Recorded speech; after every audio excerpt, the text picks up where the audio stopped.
අවස්ථාවට ආරාධනය කිරීම සම්බන්ධයෙන් ස්තුතියි. මහජන ප්‍රතාපුන් සභාවට ඒකවත් මාධ්‍යවේදීනි මේ අවස්ථාවට සකලෙන් උපසම්පන්න අවසරයි. අපි මීට පෙරත් ඇවිල්ලා මේ කමිෂන් සභාව ඉදිරියට ඇවිල්ලා අපි අදහස් දෙන්නවා.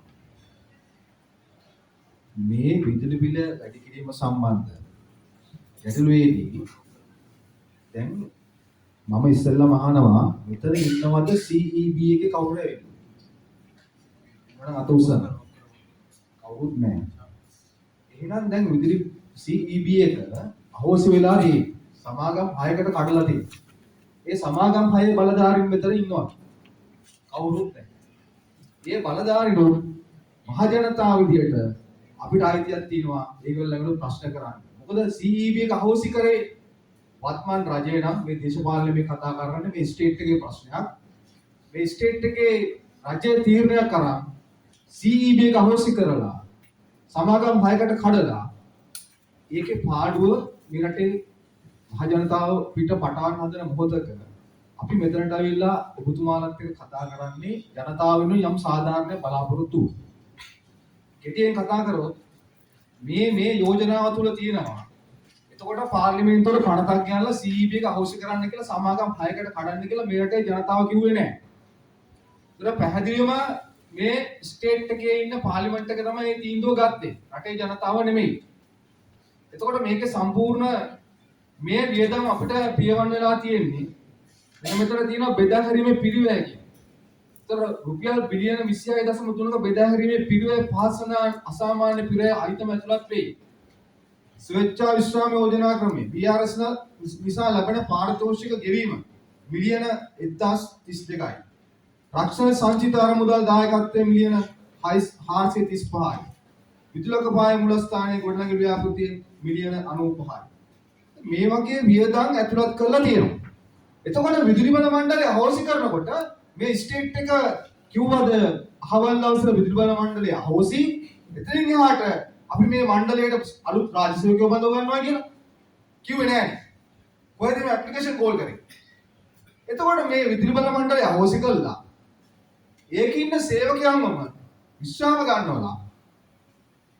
ඒගොල්ලන්ම මේ අලුත් සමාගමයට ඇටච් කරලා අලුත් සමාගම් හයක් පිටවලා. එතකොට කියනවා ඒගොල්ලන් ගෙදර යනකොට මේක අහෝසි වෙනකොට තිබිච්ච වියදමත් අපි දරා ගන්න ඕන. ඊට පස්සේ අපි මේ සමාගම් වලට අනුයුක්ත කරපුවාට මේ රටේ පුරවැසියෝ පඩි ගෙවන්න ඕන. දැන් මේක මාර ප්‍රශ්නයක්. ඒකෙන් අපි කියනවා විදුලි බල මණ්ඩලය අහෝසි කරන්න මේ රටේ ජනතාව කිව්වේ නැහැ. සමාගම් හයකට කඩන්න කියලා අපි කිව්වෙත් නැහැ. පොලිටික්ස් නෙමෙයි මේ කතා කරන්නේ. විදුලි බල මණ්ඩලය අහෝසි කරන්නේ නැහැ කියලා එදා රංජන් ජයලාල්ලා මේක කඩන්න දෙන්නේ නැහැ කියලා පරසක්කල ගහපු මිනිස්සු එදා මේ රටවලින් කතා කරපු මිනිස්සු අද මෙතන නැහැ. රංජන් ජයලාල්ලා මෙතනට එන්න ඕන. විදුලි බල මණ්ඩලය විකුණන්න දෙන්නේ නැහැ කියපු මිනිස්සු අද මෙතන නැහැ. එහෙනම් ඒකෙන් අපි කියනවා එදා විදුලි බල මණ්ඩලය අහෝසි කරන්නේ නැහැ කියලා ජනතාවට පොරොන්දු දීලා ආපු ස්ටේට් එක රූලර්ගෙන් පාලකයා මේකට වග කියන්න ඕන. ඒගොල්ලෝගෙන් මේක අය කර ගන්න ඕන. ඒකින්ද අපිට බෑ මේ රටේ ජනතාව විදියට මේ අමතර වියදම් අපේ විදුලි බිලෙන් ගෙවන්න අපිට දෙන්නේ නැහැ. ඒක වැරදි. ඒක අසාධාරණයි. ඒකින්ද ඒකට මේ රටේ ජනතාව සූදානම් වෙන්න එපා කියන එක තමයි අපි කියන්නේ. මහජනපොන්දා කොමිෂන් සභාවේ ඔබතුමාලා ඉල්ලනවා මේක සම්බන්ධ ඔබතුමාලා තීරණයක් ගන්න. රටේ ජනතාවට මේ බදුබර දාන්නට දෙන්න එපා. දැන් එදත් අපි මෙතනට ඇවිල්ලා කිව්වා සෝලර් පවර් ප්‍රොජෙක්ට් අයි කරන්නේ නැත්තේ. එතකොට දැන් බරපතල ප්‍රශ්නයක් තියෙනවා බැටරි සේවය මේ රටේ නැහැ කියලා කියනවා. දැන් සෝලර් පවර් වලින් මේ රටට විදුලිය උත්පාදනය කරන්න පුළුවන්. ලෝක අර්බුදයක් හමු වෙදී, ගෝලීය අර්බුදයක් හමු වෙදී අපි මේ වෙනකොට කන්වර්ට් වෙලා තිබුණා සෝලර් පවර් වලට අපිට ඔය කියන කණිජ තෙල් ප්‍රශ්නේ ඇති වෙන්නේ නැහැ. හරිද? ඒතර එහෙම ප්‍රශ්න අපි निराකරණය කරගන්න ගෝලීය තත්ත්වයක් තුල කොහොමද මේ රට මේ මැනේජ්මන්ට් එක කරගන්න කියලා අපේ රටේ මිනිස්සු හිතුවේ නැහැ. මම ඔබට කියනවා මේක ගෝලීය අර්බුදයක් නෙමෙයි. මේක ස්ටේට් එකේ ප්‍රෙසිඩන්ට් ඇතුළු විදේශ කටයුතු අමාත්‍යාංශය කරන බරපතල වරද්දක් හින්දා මේ රටේ ජනතාවට ඉදිරියට වැඩි වෙන විදුලි බිල් ගෙවන්න බෑ. දැන් ලෝකයේ තියෙන ඉරානය සහ ඊශ්‍රායලය අතර තියෙන යුද්ධමය තත්ත්වයේ හේතු කොට පාදකගෙන මේ තියෙන කණි තෙල් අපිට ආනයනය කරගන්න බැරි ප්‍රශ්නත් එක්ක ඉදිරියේදී තවත් මේවා වැඩි වෙන්න රජය යෝජනා කරන්න පුළුවන්. මම ඔබට කියනවා ප්‍රශ්නේ තියෙන්නේ මේ රටේ අපේ නෙමෙයි ජනතාවගේ නෙමෙයි විදේශ කටයුතු අමාත්‍යාංශය ගත්ත තීන්දුව හින්දා.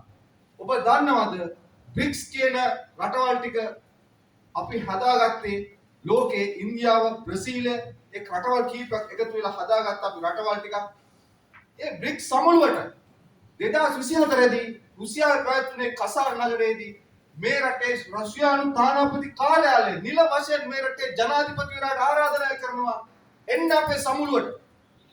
මේ රටේ ජනාධිපතිවරයාට ගියේ නැහැ. 24 වෙනිදා 2024 තමයි අපි ඇප්ලිකේෂන් එක දාන්නේ අපිට සමුළුවේ ඒක සමුළුවේ සමාජිකත්වයේ දෙන්න කියලා. හැබැයි 24 සමාජිකත්වයේ දානවා ඉල්ලනවා. හැබැයි අපේ රටෙන් කවුරුත් නියෝජනය කරේ නැහැ. නියෝජනය කරේ අරුණී විජේවර්ධන එදා හිටපු විදේශ කටයුතු ලේකම්. හරි. ඒතකොට විදේශ කටයුතු අමාත්‍යාංශ ඇමතිවරයා කියන්නේ නැහැ. වත්මන්. ඒතකොට ජනාධිපතිවරු සහභාගී නැහැ. හැබැයි එදා සෝවියට් රුසියාවට ගිහිල්ලා අපි සාකච්ඡා කරලා තිබුණා නම් අද මේ තෙල් අර්බුදය අපිට ඇති වෙන්නේ නැහැ. දිගුදුර බලලා ගෝලීය අර්බුදය සම්බන්ධයෙන් පරිකල්පන ශක්තියක් ඇතුළු තීන්දුව ගත්තා නම් අපිට අද මේ විදුලි බිල ගෙවන්න ඕනේ නැහැ මේක ඉන්දර වැඩි කිරීම. ඉතින් අපි කියනවා රාජතාන්ත්‍රික මට්ටමින් ගන්න බරපතල තීන්දුවින්ද ඒ කියන්නේ ගන්නවලාට ගත්ත තීන්දුව නොගත් හින්දා තමයි අද මේ තත්ත්වය ඇතිලා තියෙන්නේ. දැන් බ්‍රසීලයයි රුසියාවයි ඉන්දියාවයි චීනයයි දකුණු අප්‍රිකාවයි එකතු වෙලා හදාගත්ත බ්‍රික්ස් සමුළුවට ඔබ දන්නේ නැහැ මේ වෙනකොට මේ ලෝකේ අපි හිතන් ඉන්නනේ මේ ශ්‍රී ලංකන් වලට වැඩි පහත් වෙන ඉතියෝපියාවට 2024 දී සමාජිකත්වයේ දුන්නා. රටවල් 11ක් තියෙනවා. එතකොට මේ රටවල් 11 ගත්තාම අද 11 දෙනෙක් ව්‍යාප්ත වෙලා තියෙනවා. ඉන්දුනීසියාවට 2025 දී හම්බුණා. හැබැයි චීනයටවත් රුසියාවටවත් ඉන්දියාවටවත් අඩුම තරමින් ඉතියෝපියාවටත් මේ khනිජ තෙල් අර්බුදේ බලපාලා නැහැ. ඒකද අපි කියනවා මම මේ කතා කරේ රාජතාන්ත්‍රික දේශපාලන ගැටලු හින්දා ඒවා තීන්දුව ගත්ත නැති හින්දා බ්‍රික්ස් සමුළුවේ සහභාගීත්වයට නොගත්ත හින්දා අද අපිට මේ එන ගෝලීය අර්බුදය හැමෙදී මේ ස්ටේට් එකේ කරන ස්ටේට්මන්ට් වලට කියන්න අයිතියක් නැහැ. ලෝක අර්බුදය හැමෙදී අපිට බරපතල ප්‍රශ්නයක් තියෙන්න පුළුවන්. කරන් මේ ඩ්‍රොප් කරන්න පුළුවන්.